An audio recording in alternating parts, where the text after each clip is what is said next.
Hey y'all, this is Marty with another Falcons Talks. This one is a quick why social distancing is important. Now,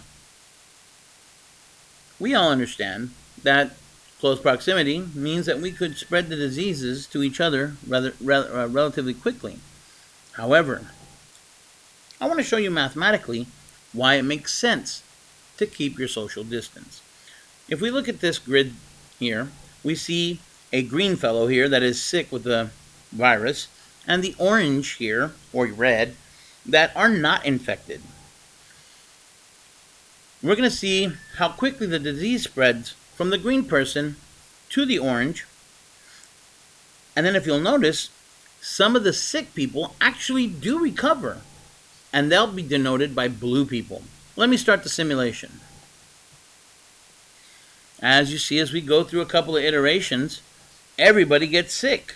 But then, all of a sudden, people start getting better. And look at that. Healthy people start returning. But then the number of healthy people start to diminish again. And then we have no healthy people. Oh, but wait a minute, here it comes back again. So this cyclical pattern of being healthy, getting sick, recovering, and becoming healthy again is natural with any disease, especially diseases that are highly infectious, like the corona disease.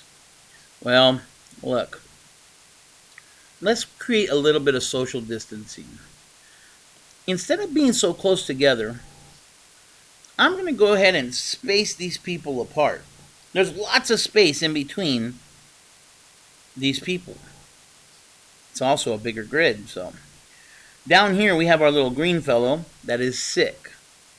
I'm going to go ahead and start the simulation and let it run through a couple of iterations. You can see that the sick people are definitely contaminating the healthy people. But because of social distancing, people that are not as close to the disease people are less likely to get sick. Doesn't mean that they're not going to, but in this simulation, we can see that there are sick people, but the entire grid didn't get sick like the other one where everybody was so close in proximity. People that recover are not virus free. And that's one of the things that we need to take in consideration when we look at the length of how long we're going to be out of school, out of work, out of social distancing. It might last 3 weeks. It might last 6 months.